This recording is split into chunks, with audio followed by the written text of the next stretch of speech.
Hello, everyone, and we are back for Bridging the Gap Vets Podcast, Episode 3. Andrew Nicastro here, Streamography Studios, and a family member to many veterans, multiple brothers, uncles, grandfathers, one of which my brother's here, Dave Nicastro. Hello, Brother Dave. Hi, good to see everyone again. And Adam Kukuru, not a brother, but probably somehow distantly related. Marine brother. Definitely. Yeah. Marine brother. Brother Marine. Oh, there you go. Yeah, I know, right? But Adam is the Cape Ann Veteran Services Director. And last episode was really a lot of Adam's world. And I'm excited to say that this episode is going to be a lot of Dave's world. Because one thing we've really been promoting and pitching is storytelling. And these are real stories, the lives that our veterans have lived so that they can get it out and talk about it, but also the community members can hear about it and learn from it themselves. Now, that being said, we like to start every podcast with our mission. So the mission of our podcast is to quiet the stigma of PTS and mental illness while providing compassion and empathy for the life of a veteran.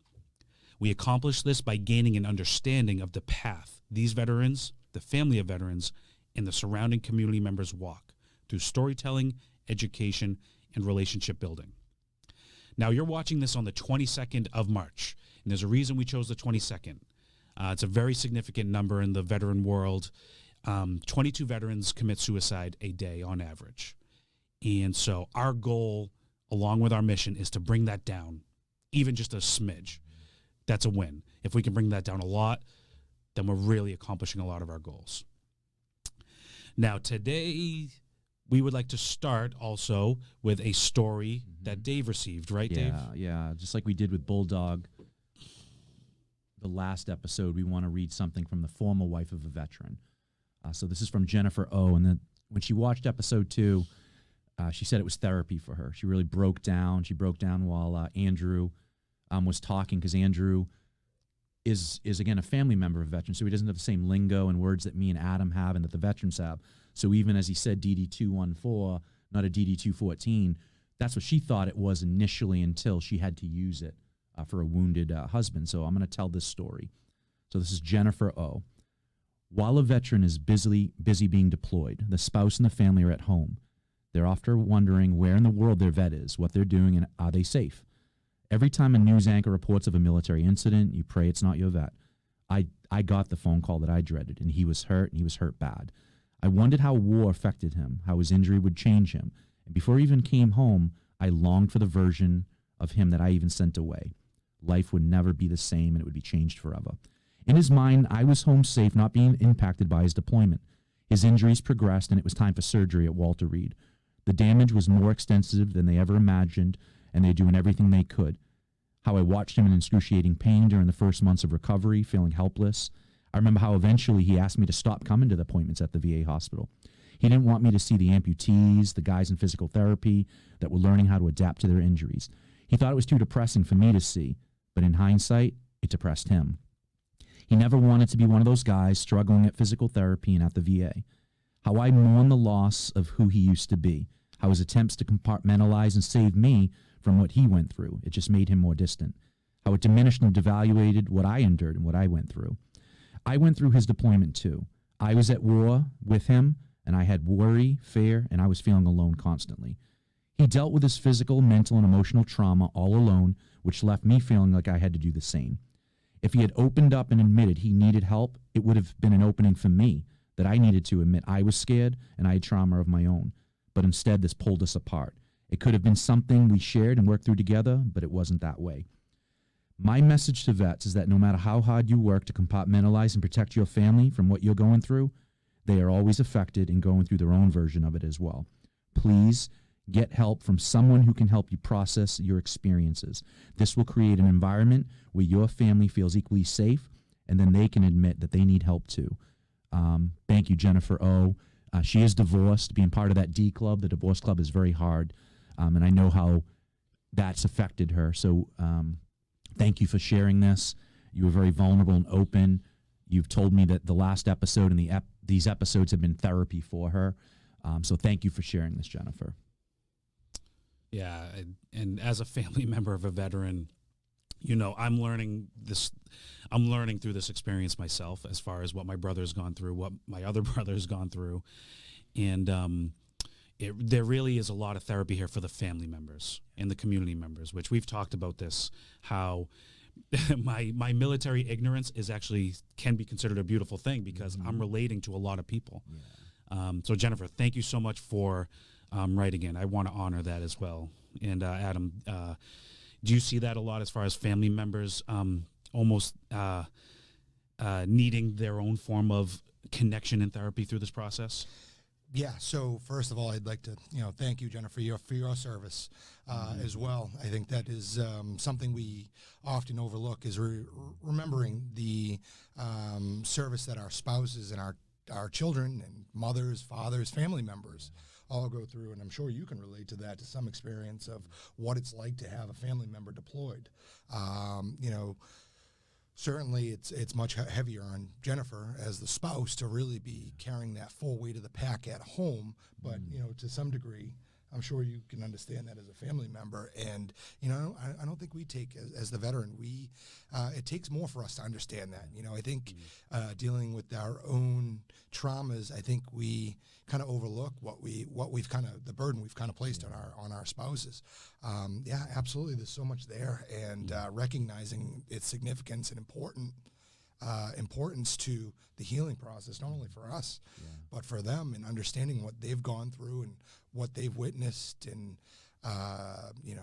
again, it hits home, knowing, my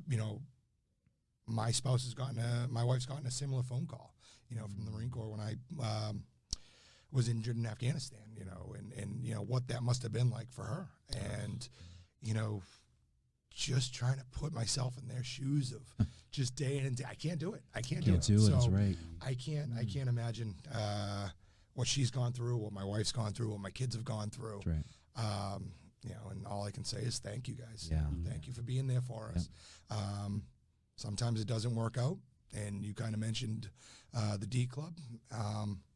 It's not easy, and we do need to recognize the weight that our spouses carry and what they can carry. And when, sometimes it's for the best and they can work through it. Sometimes we can't, but either way, we have to appreciate what they, what they carried as well. That's right.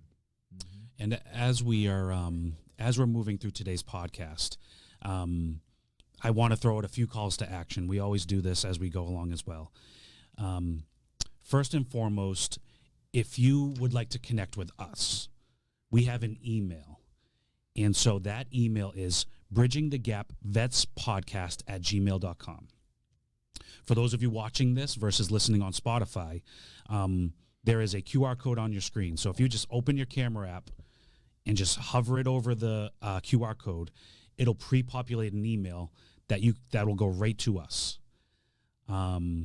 So if you just want to talk to us, get some stuff out there, just tell your story in a safe, intimate environment versus obviously it being publicly available, that's what that email's for. It goes to us. If you feel like you would like to connect with Cape Ann Veteran Services, then reach out to Adam and his team, either directly with a phone call, or you can go to their coffee social, which is Fridays, 8:30 to 10 a.m. at the Cape Ann Veteran Services office. It's a wonderful time. Dave has gone. I have gone as just a community member. Everyone is welcome. And then lastly, if you're in a crisis, whatever you define as a crisis, there's the Veteran Crisis Line. So you can call 988, then press 1. You can text 838-255, or you can go to veterancrisisline.net. All of those resources are available 24/7. So if you feel like you're in a crisis at any time, that resource is there for you 24 hours a day, 7 days a week. So with that being said, I would love to transition now to the storytelling piece of what we've been trying to do. We've really been working our way up to some storytelling here. And, as a family member that walked indirectly alongside of you, I know even just the stuff we've talked about, it's already started to hit me hard as a family member. Yeah, but yeah. I'm excited to hear bits and pieces of your story here, Dave. Yeah, welcome to Storytime with David Nicastro. This will be the first testimony given. Just want to start off by saying that I'm not mentioning anyone by names. I recognize in my family that people did their best. I recognize that they may have learned from their families in the generations past. And people with what they were given and how they were raised, they did their best. They did their best with me and other family members. Gloucester and Cape Ann is a small place. The Nicastro name is known. And so a lot of people watching this may know some of the story already or might not know. But I want to start off with an earliest memory. I bring us back to earliest memories because a lot of us veterans, we just don't get our traumas starting in the military, starting at war or whatever we're going through. Usually can start in the four walls of our own homes.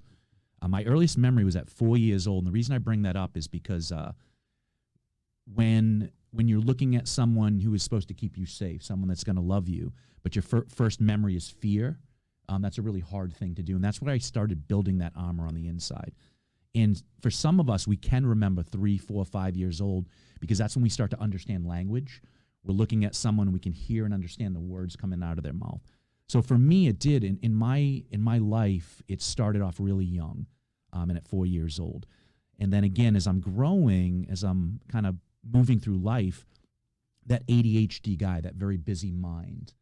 And back then, people struggled with maybe youth that had ADHD, very busy, very active. They're not as knowledgeable back then as they are now. And that was kind of me. And they had trouble how to handle me. I had moved schools a couple times, left O'Malley in 7th grade. They just struggled to know what to do with me. I want to kind of say I am a survivor of sexual abuse in my childhood. I can't remember the exact age, but it was 10 or 11 years old or something like that. And again, I'm saying for my family, it wasn't their fault, just that sometimes there's unsafe people that you're around and no one can really see that kind of wolf in sheep's clothing or that person who is in that place. So again, with my earliest memory and me being a survivor of sexual abuse, the armor's being put around. And my environment at home was you couldn't really talk.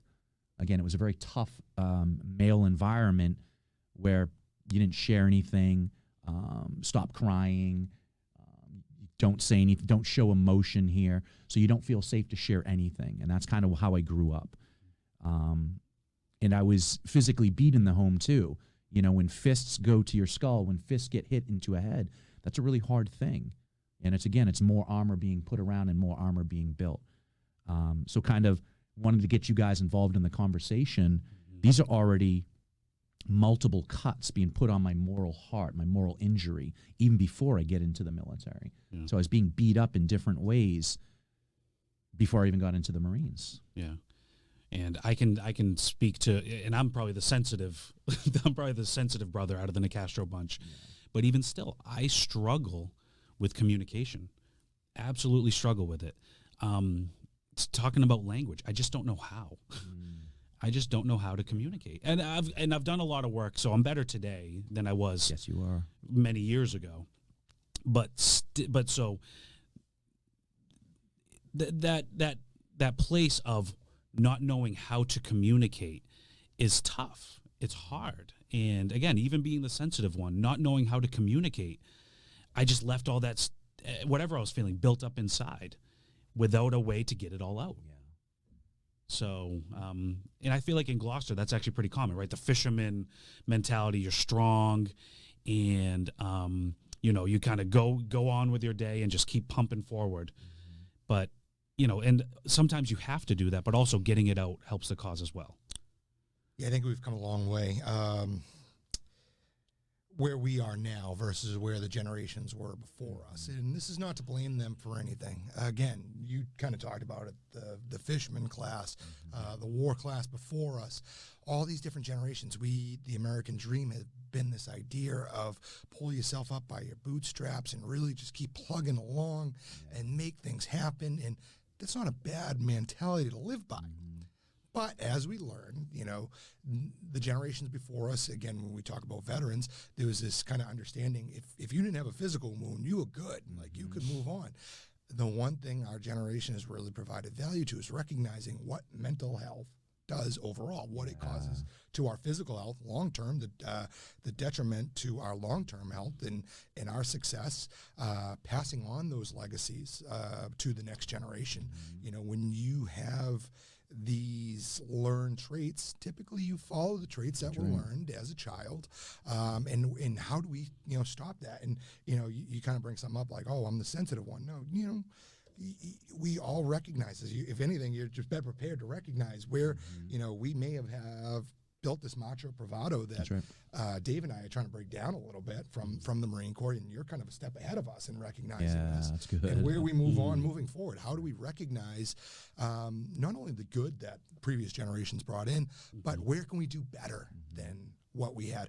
Yeah, this worked for their model when given all the things that were going on for them, but moving forward, if you really wanted to care about the next generation, where can we do better? You always want the next generation to do better. So where can we do better? And it's recognizing mental health and what it causes, and where can we stop some of this, and even some of our maladaptive traits we learned from the Marine Corps. What do we need to forget?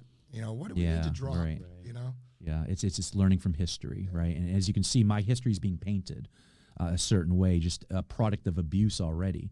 And then kind of moving into my 16 and 17-year-old years, again, that layer of the onion's there, and there's layers of abuse, layers of trauma that already need to be unpacked, and none of it was unpacked. So at that point, about 17, I became a product of divorce. Our family had broken apart. And I didn't process anything because at 17, I'm running into the Marines. At 17, I didn't really have that identity, that foundation. But at 17, I'm going into the Marines, and I have a friend on the other side of the wall that's going to show you some pictures of a young Marine, okay? That guy. Oh, my goodness. He's young. I remember that guy. I don't know if you want to call that ultra-confident, cocky, whatever you want to say, but he's a 17-year-old guy that's really confident, really finding his way in camouflage, and it's like you can even see me now and kind of compare the two. But yeah, I was in the Marine Corps, and because I had struggled so much in my childhood, man, did I excel in the Marine Corps. Ironman out of boot camp, became a squad leader immediately in boot camp. I remember walking down my driveway in Gloucester, looking back at the house at 17 years old, and I had this relief. I couldn't wait to get to Parris Island, South Carolina, to be a recruit. That's very rare. And I was excited when I got there. My excitement in Marine Corps boot camp just carried over to just, wow. When you give all of yourself physically and as a leader, they notice that, and the accolades are there. You're going to be a squad leader. It made me want to run faster, do things crazier. And then the Ironman piece just continued to crush it all. So that just kind of carried my way through. So get into an infantry school. Here we are. This is when we live out in the woods, right? We got camouflage on our face from doing some patrols. Look at that. It's the old school M16 for the Marines that remember that in the 80s and the 90s. And it's like my camouflage isn't even really good because we'd already done patrol, and it kind of meshes in with the sweat, and you just got to clean your weapons and everything. So this is me and my schooling, right? And then the Fast Company. And then I kind of talked to you all about that terrorist bombing. On August 7th, 1998, it was the biggest attack on American soil because an embassy is considered sovereignty in American soil. And here we are. This is the American embassy bombing. It's where there's rubble.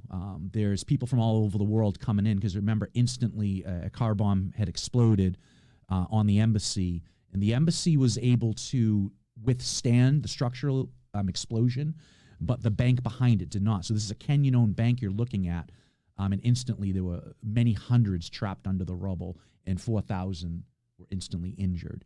And again, so this was planned by Osama bin Laden, Al-Qaeda, trained within the boundaries of Afghanistan with help of the Taliban. And this was the biggest terrorist attack in history to this point. And Dar es Salaam, Tanzania was hit, and Nairobi, Kenya was hit within minutes of each other, similar to 9/11. Yeah, so this is my pictures from an elevated position looking down on the rubble.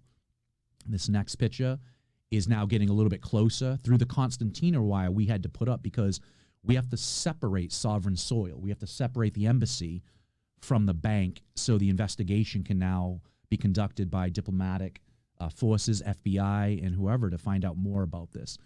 So we had to put a wall, right? It's just a concertina wire to separate the rescue workers, Kenyans, and anyone doing the work from us. And we're just keeping it secure so someone can come in and do a little bit more of an investigation.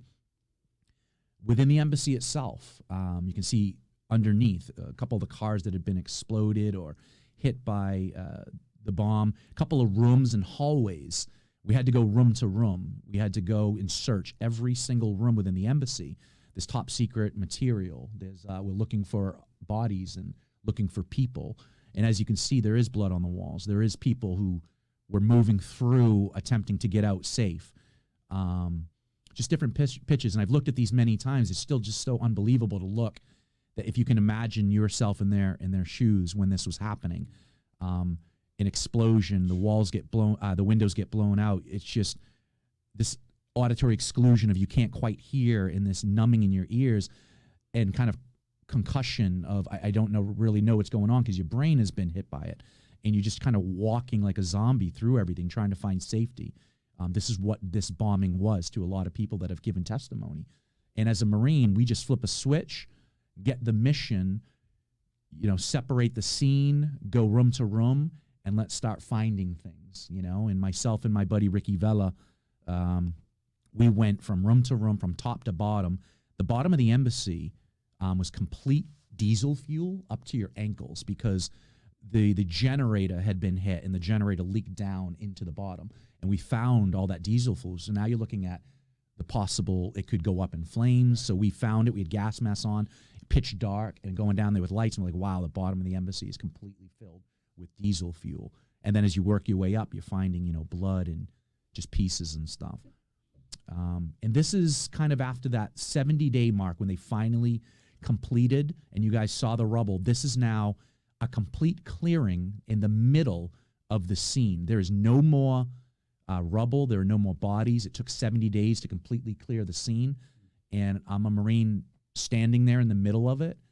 And the smells of were just intense, right? You're just thinking of what could the smell be like. Well, one, you're in Nairobi, Kenya, in Africa. But two, all the smoke, the bodies that had been there long term. It had a distinct smell. And I know a lot of veterans can talk about the distinct smells in Iraq or Afghanistan or Vietnam that can bring us back. And these types of smells you don't quite get anywhere else except in a war zone or combat-like situation.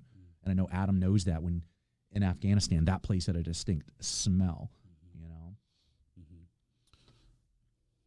Yeah, I can actually remember as a family member, I can remember hearing the stories of you being in Kenya, and even though I was just for a point of reference, Dave is 10 years older than me. So when you were 17, 18, I was 7 or 8, not even or barely double digits.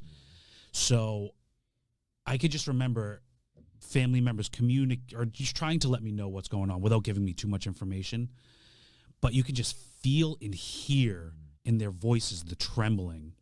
You can feel in the environment of the home that it doesn't feel like he's in a safe place. So even being just at a young age, barely double digits, I knew you were in a dangerous place, and I didn't know how to process that. I didn't know what to do with that information.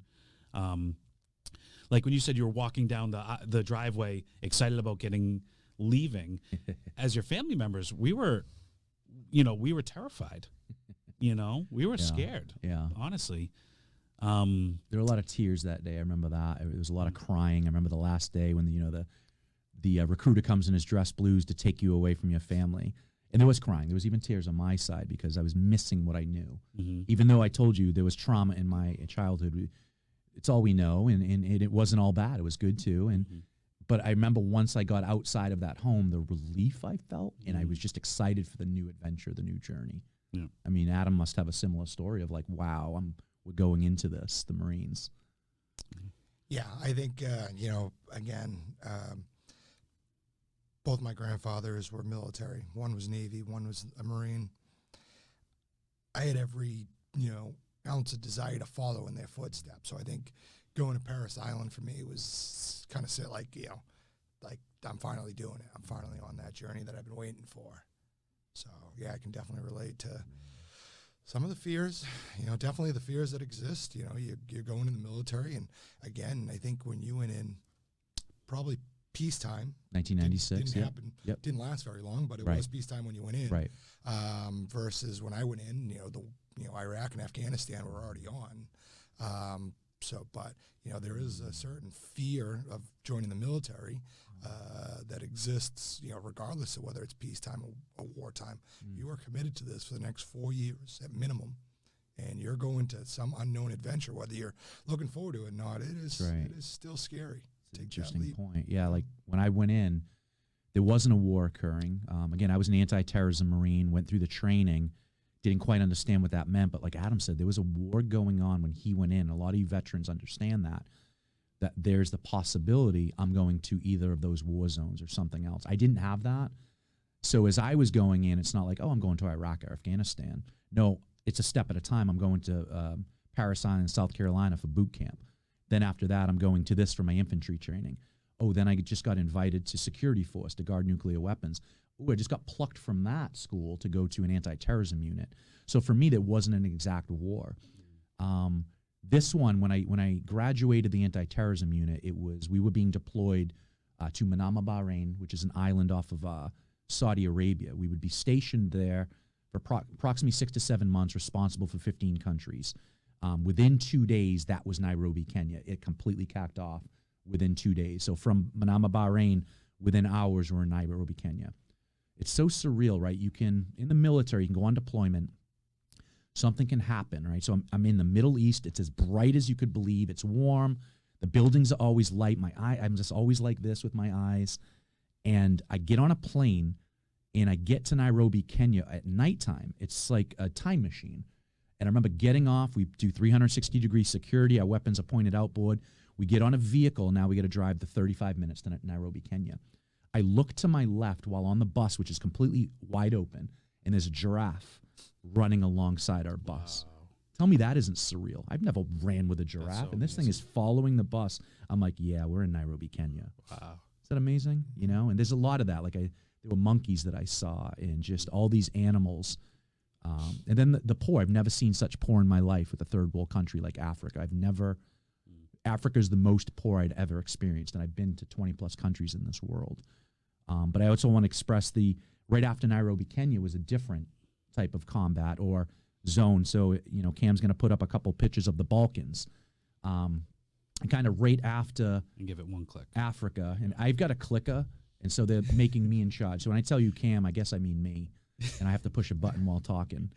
But as you can see, this is the Balkans. This is a Macedonian Kosovo embassy where you can see bullet holes and Molotov cocktails are being thrown there. They were rioting. They were asking us for help and not liking the situation. So this was my next mission right after Africa.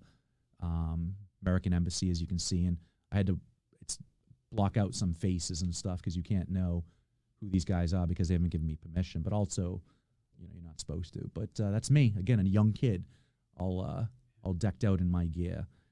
But given everything that I did in the military, and then later on I did VBS operations, which is operations on ships, and we were to root out possible gun transfers and terrorists who were being sent from Africa to Afghanistan and Iraq during enduring freedom.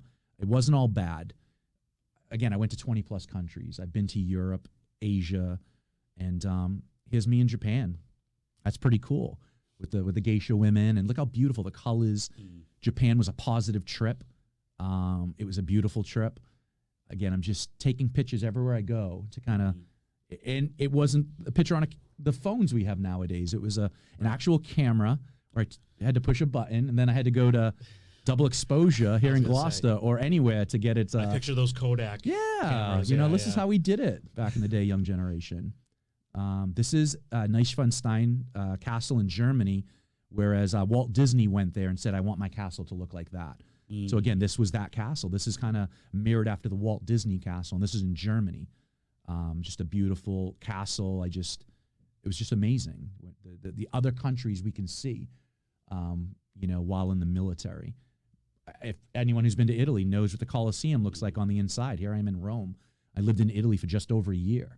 Like, this is beautiful. I just loved Italy, the architecture, the sculptures, the piazzas, how you can sit outside and people watch at the different restaurants, and it's all in circular. And then Fox News. I was a young, cocky SWAT team guy and jumped on a news station because they asked us to come in. And you can see she got a little too close to me. That was, young Marine there. But I don't know why I needed to put that picture up there. But it wasn't all bad. Mm-hmm. The years I did in the military, the years we did, it can sometimes be bad when you're on mission. But there's also some really good. And if some of you had only been in war zone, is if all you knew was bad, there's good in the bad. Like me and Adam talked about the night skies in the Middle East. You had never seen such beautiful night skies in your life. I mean, Adam, bring us back to some of those night skies and what the good was in war zones. Yeah, I mean, when you look up, in a country like Afghanistan and there's no lights anywhere, you look up at that sky, you don't see so many stars, how many stars and how small we really are in the world, It's funny when, people always ask me what I think about Afghanistan, and I was like, it is a beautiful country. Yes, it is. Beautiful country. Yes, Ancient, beautiful country. And people are like, really? That's what you think? Yeah, that's what I think of it. It is just an experience like no other. Yeah, and I'm about to bring up some pictures of my time in clandestine operations. This is my first one. So when I was doing clandestine, so it's undercover operations over there. This is in Iraq, and I have a translator, as you can see on the screen directly to my left, and a couple of operators on the outside. And now I'm starting to build up my body. I look like a Rambo. Again, you put the muscles on, you just think you're a Rambo, and you're trying to impose your physical being on an enemy, whatever you're doing psychologically. But that's kind of what we were doing, right? You make yourself look a certain way, and you operate in undercover. Look at another Rambo photo, just pretty ridiculous, right? And we take photos like this because we think we're cool and all that. But you know what? It's being young 20-something-year-old. I was single. I am away from my family. You're in a war zone. This was downtown Baghdad, and we're having to operate almost every day in missions and stuff. So you have to put on this kind of I'm not afraid. It's putting on that internal armor. You already have your external armor on, and all the guns and the AT-4 in the background, and the saws, and we have 240s there, and all these different weapons. It's just everything to keep you safe, right? What we believe is to keep us safe out there. This is one of my favorite photos. These are the cross swords on the parade deck of Saddam Hussein. You'll see some writing at the top of those swords, and it was basically Saddam had said, I am to rule this nation with an iron fist. The hands on the sword are his actual hands. He had a professional sculptor come in, and he put his hands on that sword. Those are Saddam's hands. At the bottom, all the way at the end, there are Iranian helmets from the very long war, the Iraq-Iran war, and he littered the whole bottom with Iranian helmets. I mean, the sculptures over there and what it was, I mean, this is Saddam Hussein just beautifying his whole area, and now we have control of all of his castles, his paradise, every single one of his areas and homes, and we, as America, have complete control. This is within the green zone. I have another photo. I think I'm pushing the button. This is me living downtown. This is a beautiful mosque. You just see the beauty of their sculptures and how they have it. This mosque, I got to look at it every single day. I lived in what was called the red zone, outside of the green zone. I lived amongst the people. I had a respect for the area and a respect for the people because I had to learn the area and how it looks when a marketplace is busy to when it's not so busy, because this is now telling us something of the area. So I learned to love the different sculptures and the beauty of it. This is the Tigris River.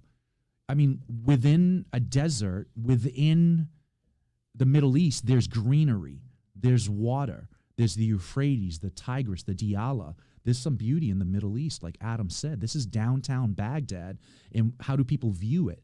I mean, it's got green, it's got water, there's vegetation, there's irrigation.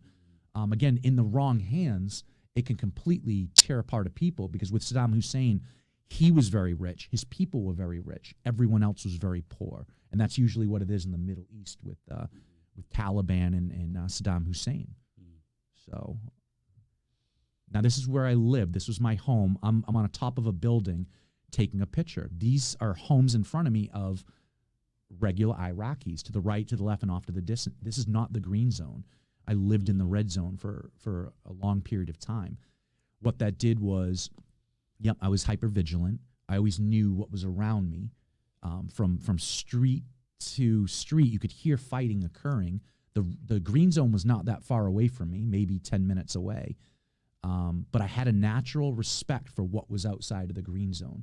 I say this because for a lot of the veterans who never lived in a red zone and lived within a base, a safe base in a green zone, there's that fear of what's on the outside, the fear of the red zone. And it's constant, because I always had that constant hypervigilance. And this leads me to kind of one of those attacks, is that when I got on a team that didn't necessarily know what the red zone was, every time we went out into the red zone on missions, there was a lot of fear by some guys. And I started to be anxious, not only about what I was in on a mission, but anxious about my own guys. And this occurred on a couple of my earlier teams.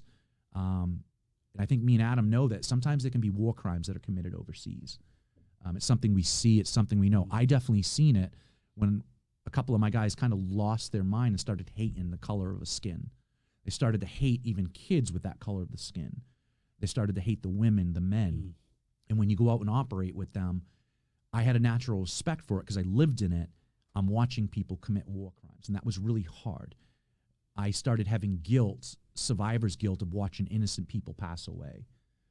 It was part of my mental crash, was going into memories where I watched a little girl get put down. And as I have a little girl, it really challenged me.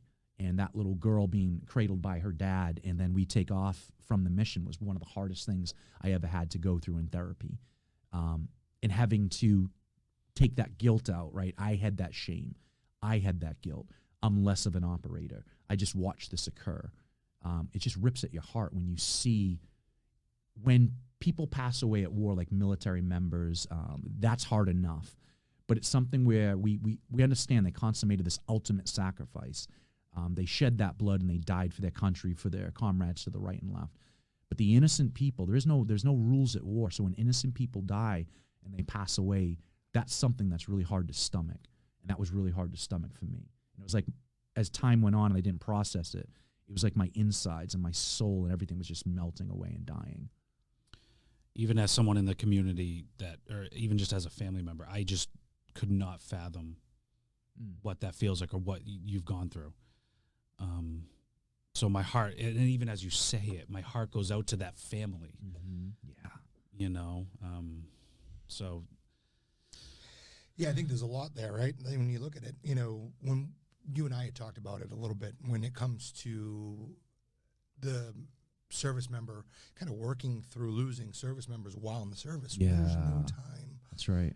For actual closure. You had talked about it when we talked last time about, you know, brief memorial services while in country or while in theater, things that go on, and how different that is from a natural funeral and being connected with kind of the whole community, kind of paying respects to an individual. That there's really no real closure for a military service member. What does that do to us? You know, 1 minute, you know, that brethren that you were talking about is to the left or right, is not there anymore. And then you kind of just, they're not there. You kind of pack up their stuff. You watch their stuff get boxed up, and then they're just not there anymore. Some of us don't even get closure on that end because you just never see anything after that. It's just, they're gone. Yeah. And then you kind of talked about it, you know, just maintaining our humanity in a war zone and how hard that can be. Again, you know, day in and day out of operations, trying to just maintain humanity. And what good and bad has just become blurred. That's right. And, you just start to, it's very possible people start going down a dark path. And it's, very easy to slip down that dark path when you talk about, things that happen in war. And, just maintaining that human dignity become really clouded. Yeah, really clouded. And kind of Adam talked about the death of friends. I mean, I'm about to show you a picture of my friend Jeff, who died in Fallujah. That's one of Saddam's palaces right there. So just kind of the beauty. You see still the greenery and everything like that. This is kind of a list of the Marines I served with that passed away. And as you can see, different areas they passed away. So Jeffrey Kirk was my best friend. He was a sergeant, fellow squad leader with me at the anti-terrorism unit. When you see Al Anbar province, that is Fallujah, those areas. And he's my best friend, man. He knew the insurgents were in the home, and he led his men. He didn't say, go do that. He said, come follow me. And he was the first one in that house. You just look how young we are, man. And this is America's most physically fit, just the most courageous that are going to just go into a home with insurgents, right? I mean, are you kidding me? That's just what you're trained to do, and you just don't stop. This is me and him on that trip to Italy, right? That's me and him just being civilians, if you will. When you get time to get away from the military, you put on civilian clothes and you get out there. This is me and him just on nights out. This is my buddy Robert Pohl. He was killed in Basra down south by a car bomb. And so he was also in the same platoon. And then like Adam said, to the left and right, now we have two guys that are gone. This was my first team leader, right? He was the one I said, he's my best. He's going to be the team leader. And then next to Robert Pohl on my left, behind him is Sean Martin. He was also in that squad. And it's just another guy down, right? So now you're looking at to the right, to the left, and behind you as they just keep adding up. It's just really hard. As they keep adding up, it's just really hard. We never process it. I remember as every guy got killed, for a moment, you think about him and what are you doing? I do remember crying for Jeff because of how much it hurt. And then the first sergeant coming in, but yeah, we all have guys who die, man. Just get it out, but we got to get ready to operate tomorrow. You got to flip the switch on to do a new mission tomorrow. The longer you're in a war zone, the more missions you do. It just hurts. And it's that survivor's guilt as, why am I alive? These guys are passing away. What am I doing alive? You're questioning. It's missing me. It's all around me. I remember just surviving my first car bomb, right? It's just for those who, for the veterans who know what it is to survive a car bomb, but for the civilians who don't, imagine 128. You travel on either side, and you're watching a car on the opposite direction on the same highway. So if we're on 128 North going into Gloucester, the car's coming towards you as you're on the highway. This is happening on Baghdad Road, Bayap Road in downtown Baghdad. It's a fast highway, 10 minutes from the airport to the green zone. And this car was coming towards us. And as our convoy got there, it went off, and the vehicle in front lost 5 people instantly. I mean, when you look at the mushroom cloud and the flame, 3 stories, 4 stories high, it was like slow motion. I'm like, wow, look at that car coming the wrong way on a highway. That doesn't make sense. And then the car gets close, and it just goes up. And so you're seeing that, and you're feeling that, and you're going through the smoke. You don't quite know what's happening exactly. You get into a safe zone, the green zone, recognizing one car is not there, recognizing upon more investigation that they're not there, recognizing why did it hit them and not me. You just second guessing everything. And in a way, the longer you're in war and the amount of pain you're dealing with, and sometimes you're hoping it's you because you're losing so many good people. There's so much pain at war. You're like, man, when's it my turn? Man, I wish it was my turn. How do I even deal with this? The longer you're in a war zone. And for me, I ended up going to war in Iraq May 2004, and I ended up leaving Afghanistan in December 2014. So in that 10-year span, I was within the borders of Iraq and Afghanistan, and I have it written down, 4 years, 108 days, just within those borders. And I look back and I go, what? How did I do this, man? it was just flipping a switch. I was completely numb. There was bad everywhere. There was good some places. I can remember and look back at the good, but the amount of hypervigilance and the amount of terror and feelings of war was all around me, and I must have survived 30 to 40 plus attacks of mortar, RPG, ambushes, car bombs, and I'm sitting there going, how am I still here? It's a mind blowing thing. Yeah.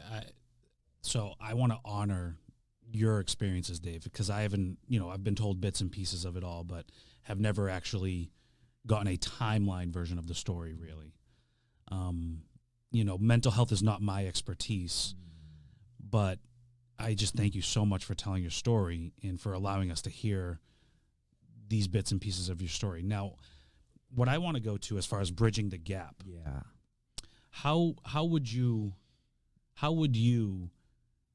What would you say to 17, 18, 19-year-old Dave, knowing what he's about to go through? Wow. Yeah. Because I'll be honest, when I was doing all that stuff, you can't really process it. It's something that it's really hard to do, is to process while you're on mission. Because if I'm sitting there opening up all the pain, I might be a bubbling mess that might not be able to do his job and his mission. It's so hard. I would want to tell someone wanting to go in the military, I would let them know, I want to know where their heart's at and where their mind's at, because you got to know what you're getting into. And this is possibly what you can see. And in the end, is it worth it, right? Because remember, we talked about my early childhood. I have all this trauma, and then you go into the military and you pack all this trauma, and if it's not being processed, it leaves you later on in life a complete mess inside, shut down, not communicating, depressed, suicidal ideologies, just a complete mess of a person. I would say that you're going to go through a lot of hard things, but there will be a time where you need to process this. There must be an outlet. There has to be an outgoing process to get it all out. And just get ready for that time, because it's not easy and it's really hard. And it's going to hurt, and that's okay. There's going to be people that are going to walk by your side through it. Yeah. So one of the things, and again, I think you bring it up when you talk about the fast companies. I did read an article not too long ago that I think it was Recon was doing mindfulness training. So can you imagine adding that into what you were doing, right? So you talk about this high tempo all the time. This is what's going on. And at that time in the Marine Corps, you're not given any kind of attention towards your mental health and what is this doing to that glass, that hypothetical glass we talked about with trauma. But, and again, this was an article that I read that they are kind of addressing some of these mental health concerns, how much this has come to the forefront, and understanding, if we want our troops to be most effective, we have to recognize the traumas that they're dealing with. And, I wish I'll find the article for you. Please. But, they're doing mindfulness training. They're learning these breathing techniques. They're learning how to process this and just take a moment for themselves to realize the space they're in and what that does. And again, I wonder when, Andrew brought up about what would you tell, 18, 19-year-old, don't foo-foo the mindfulness thing. That's right. I think what I would tell 18 or 19-year-old me, or even 18, 19-year-old, because at that point we're going to look at it and be like, no, I'm good, I'm tough. I don't need to worry about my mental health. Yeah. And I think if there's anything I could go back, recognize it. I get it. You're the age you're at, that's right, the place you're at in your mind, you are not going to realize what this is going to do to you down the road. But you're also not going to recognize what this is going to do to your family and to your children. So recognize it now, be aware of it now, because in the long term, it's only going to benefit you, and it's going to benefit the relationship you have with your wife and your kids. Right. Yeah, I think I love that. I had no idea they were doing mindfulness training. As soon after a trauma, it should be recognizing what just happened. I would love it if someone can guide and facilitate. So whether it's a mental health professional or a squad leader who's trained in it, saying, guys, that car bomb, that ambush, that trauma with seeing an innocent girl pass away, that's really hard. And we need to sit here for some time, and we need to process this together. Know that it was hard. That is a trauma. It's okay to feel a certain way. That was sad. We're going to get it out together, and then we're going to come back together and see how we can move forward with missions moving forward. But we need to do this all the time as a group and a family. I couldn't imagine if we did that as a squad or a platoon, and someone who's trained in it or even a solid figure could lead people through that. Right. That would have had so much, that would have had a benefit for all of us in that time. So I love hearing that they're doing that, and what a change. Because just flipping a switch, saying you get back and all the adrenaline's now running, it's running out of you, and you're completely exhausted, and you're just passing out or numbing with whatever ways you can find in a war zone. It's imagine doing it in the right way and actually processing what occurred. And you'd feel better, I bet, after. Again, I never had that. Now knowing that's what I'm doing anyway, yeah, I would love to do that with someone, even veterans that have been through the traumas of war, even things I've shared, to notice that it's hard, that it was hard. And I just, again, want to go back to what it feels like to have the depression on you now. And I just wanted to give words to it and feelings. I didn't come home very well. You know, I struggled. I felt like I was drowning. I had a past riddled with trauma, okay? But major depression, anxiety, post-traumatic stress, these are a lot of the things we feeling. We feel that knife in our stomach. It's like a two-edged sword going up and down, like a big boulder on a chest. We can't breathe. From day to day, it's like a fog over our mind. We hardly think. We can't think. We just feel lethargic. Just going through another day, trying to get through it, flipping a switch to be a husband, a dad, whatever job you're doing, whatever you feel like your identity is. These are the feelings we go through. And we have this torment and this pain inside that we want to end. And that does not mean ending your life is the answer. We understand, and I understood, I want this torment, this pain and everything to end now. But that does not mean suicide. It doesn't mean that. I'm so grateful I never did it. For the men who have been through struggles like that and that darkness, we know that every night it can be really loud. It's separating that, understanding that there are tools, resources, and people to guide the process of wanting the pain and the torment inside to stop and end. And it does not mean taking your own life. So we want veterans to recognize that's really important. Yeah, which brings us, you know, I guess this is a perfect time to talk about, again, that veteran crisis line. You know, that is there for those situations if you're dealing with a crisis.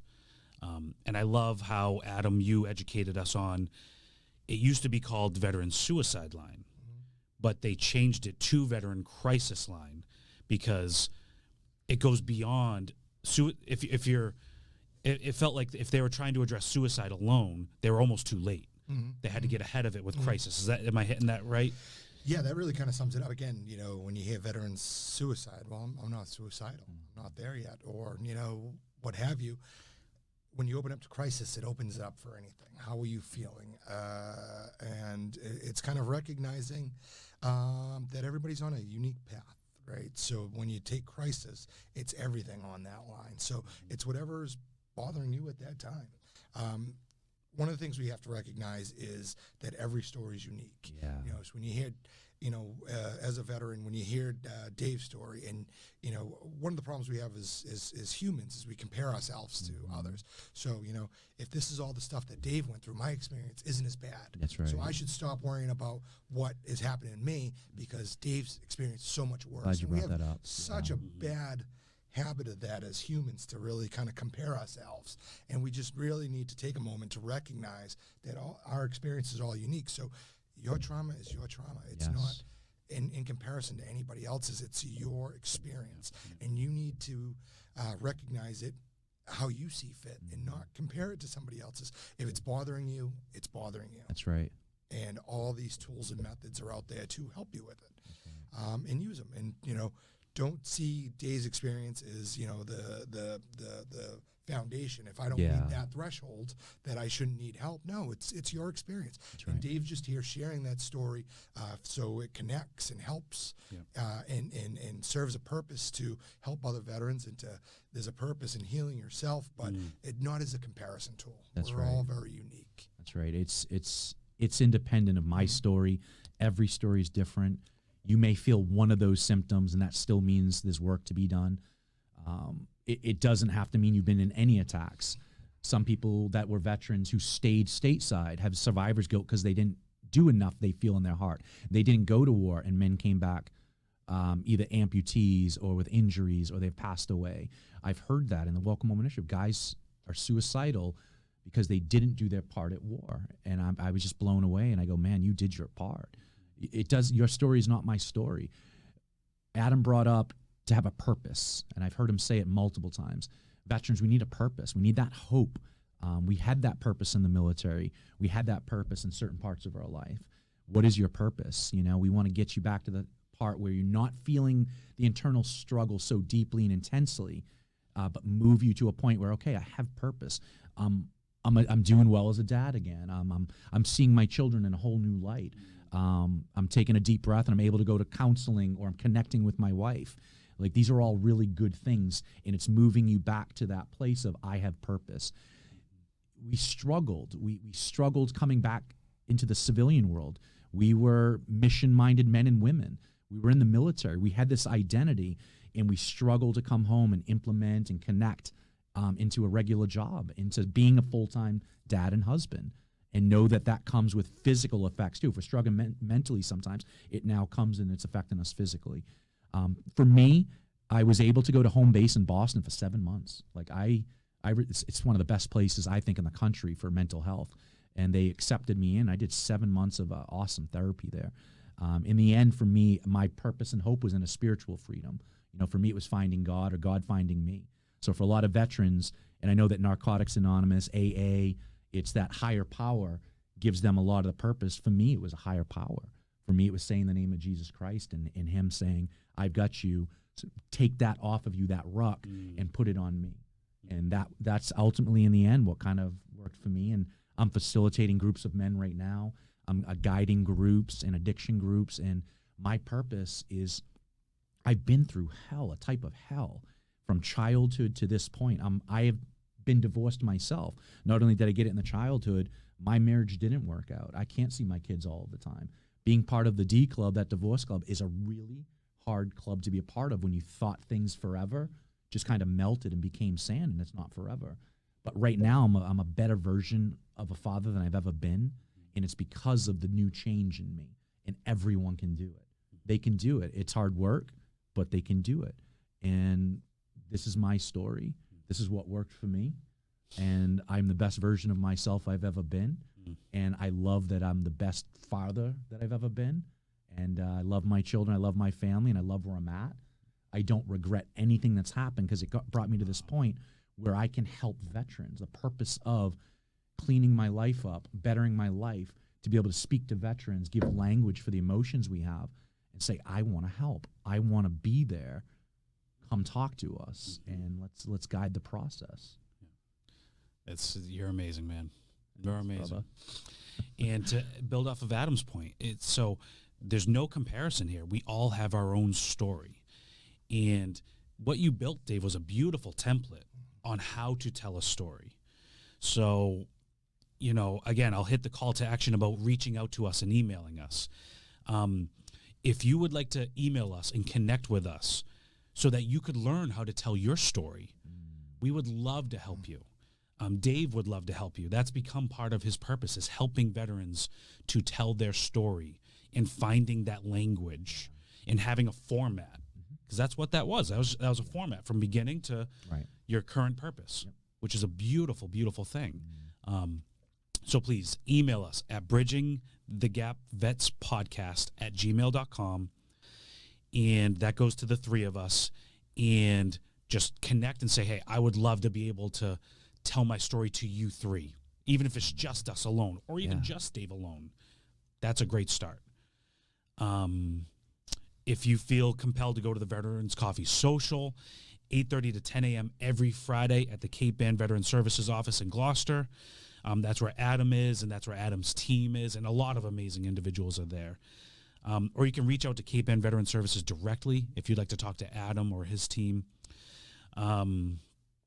I guess anything else we want to add here, gentlemen? I mean, awesome session. This is what it's all about. Well, I like storytelling. That's I know there's healing in it, and that's been my thing. Is that the amount of healing I've done has always been through story and getting it out. For some veterans, that's not what it is. It could be artwork or music or journaling, whatever it is. For me, it was journaling and telling a story.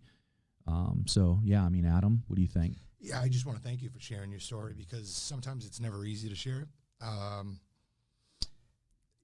You know, a lot of times we're kind of raised in that atmosphere of the Marine Corps to, you know, suck it up and move on, and that's how we have to be. So it takes a lot to take a step back and recognize this, and it does a lot of good for ourselves, but it does a lot of good for others. The template that you just put forward, I'm sure is going to impact individuals that are watching this to say, I can tell my story too. I'm not alone, and that's the biggest piece of this is, you know, all those veterans watching this, you know, that can relate. You know, you're not alone. We all share this in our own form of capacity that, you know, we can take this, and you are kind of at the forefront and a leader and saying, you know, let me tell my story. Let me be the first to make myself vulnerable for the betterment of everybody else. And again, that's your purpose. Appreciate it, brother. Appreciate Thank you. Semper Fi. Semper Fi. I Can I want say that too? Semper Fi? You can. Semper Fi. Semper Fi. Always next faithful. month we're gonna have a mental health professional come on in.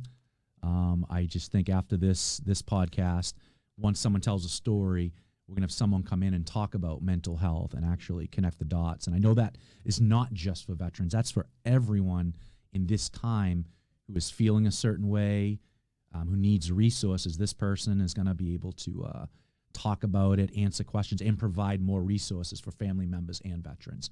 So that's gonna be a really exciting one to actually get someone in here who's gonna talk about it. Yep. So feels like a good time to close, right? Feels like a safe time to do that. Perfect. So, folks, thank you so much. Bridging the Gap Veterans Podcast, Episode 3 is concluded here. We thank you so much for tuning in, and also share this, please. If there's anyone that could benefit from seeing this video, share it with them, or on Spotify. Share it. Thank you all so much. Have a great rest of your day.